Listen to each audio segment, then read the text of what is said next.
membangun. Ada airport, ini pasti dibangun. Kalau tidak ada airport, nggak mungkin terbangun tol.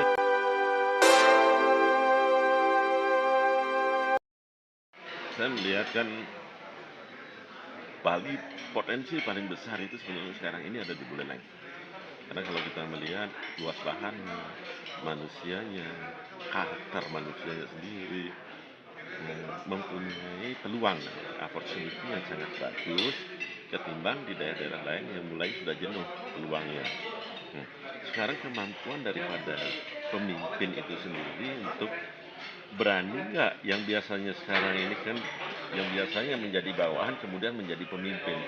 Nah ini kita perlu pertanyakan dan perlu sekaligus kita ingatkan bahwa pejabat yang sekarang ini karena panjang bahwa dia itu pemimpin, ya bukan seorang manajer.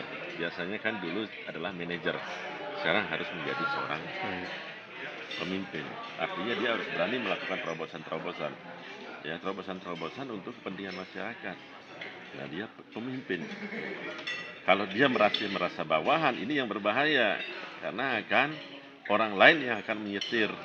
Nah orang lain yang menyetir ketika dia ada kebenaran yang dia temukan dan sebagainya belum tentu dia jalankan, pasti ada keraguan-raguan benar tidak, ya saya harap ya, ke depan yang namanya PJS pejabat yang bupati ini bahwa dia namanya aja pejabat tapi sebenarnya dia sudah menjadi bupati yang sebenarnya karena dua tahun. Beda mungkin kalau hanya 6 bulan atau hanya setahun dia nggak bisa mengambil posisi karena kondisi sangat pendek waktunya, kemudian dan tidak bisa banyak berbuat untuk mengeksekusi suatu program.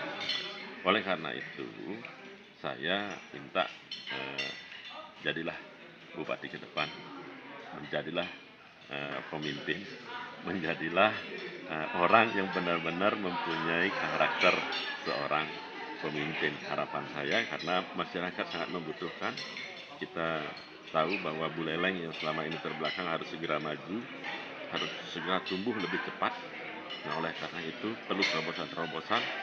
Caranya kalau nggak punya ide, kumpulkan orang-orang Buleleng yang pintar-pintar untuk mendesain Buleleng ke depan. Buleleng begitu ngomong Buleleng, ya langsung mau, ya cari waktu di antara libur, ya minta waktu kepada mereka untuk berkumpul untuk menyarikan ide-ide apa terobosan-terobosan yang mungkin dilakukan di Buleleng yang bisa membawa Buleleng minimum sejajar pertumbuhannya dengan daerah lain. Atau ada keinginan, tapi kan yang bisa mengeksekusi namanya itu adalah eksekutor. Eksekutor adalah eksekutif. Jadi oleh karena itu saya minta mari kita desain bersama dan saya yakin semua yang namanya dirjen, yang namanya bintang-bintang ya, di ABRI dan di kepolisian akan mau turut serta dalam diskusi untuk membangun Buleleng. Bukan Pak Jokowi bagaimana kalau boleh dibilang BUMN rugi besar membangun tol di Sumatera. Karena apa? Karena ingin ada pemerataan.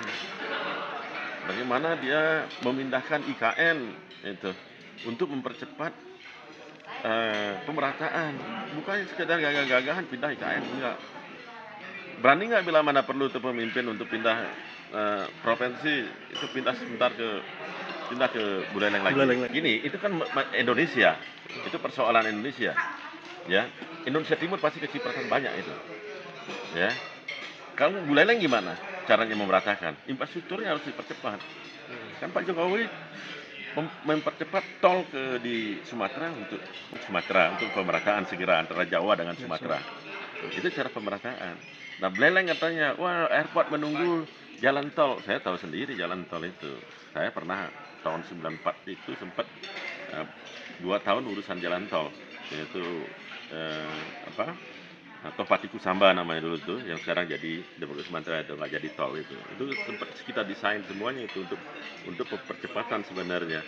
Nah apa yang menjadi hal utama dalam tol adalah LAR, lalu lintas harian. Nah siapa yang harus duluan membangun?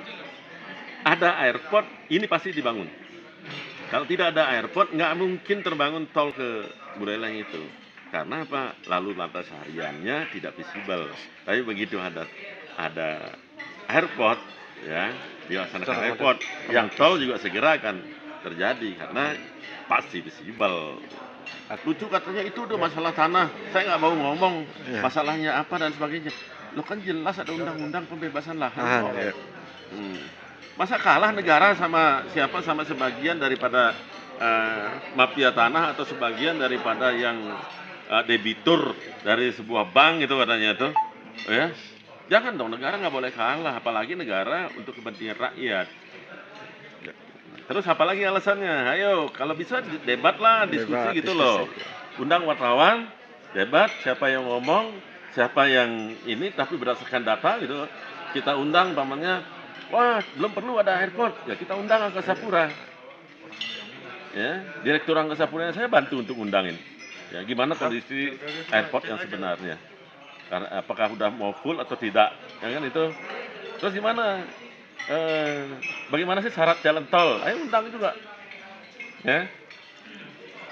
Begitu caranya. Jadi terus ada yang ngomong nanti, wah itu karena politik. Jangan dong ya, politik itu ekses. Bagi saya itu politik ekses.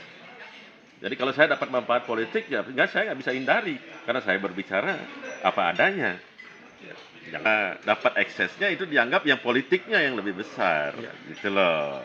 Nggak bisa karena nggak mungkin visible kecuali pemerintah yang bikin. Kalau nggak visible artinya itu harus ke pemerintah. Seperti halnya tol di Sumatera. Utama Karya kan ruginya di situ aja. Akhirnya dikasih PMN yang banyak-banyak.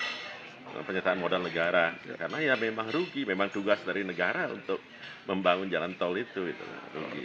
Maka penugasannya harus ke BUMN. Kalau tidak, kalau mau dilepas ke swasta, Kacau nanti. Nah, makanya kalau mau lepas di swasta, ya harus dikasih airport dulu sehingga trafficnya lalu lintas hariannya jadi bagus. Diskusikan lagi dong dengan banyak yang bisa kita undang kok. Apalagi seorang gubernur, dia bisa mengundang siapa aja kok. Ya, bisa mengundang yang dari Jakarta pun dia bisa undang, gitu. Ya. Apalagi yang dari yang namanya para ahli dan sebagainya. Duduk bersama, tapi tujuannya baik ya. Tujuannya adalah benar-benar mau membuat infrastruktur yang baik yang menyelesaikan persoalan Bali, bukan hanya persoalan Buleleng tapi persoalan Bali. Karena sebentar lagi kalau airport itu penuh dan crowded, maka yang dirugikan juga orang selatan. Ya, orang selatan tuh maksud saya orang Badung, orang Denpasar juga akan dirugikan. Jangan salah loh.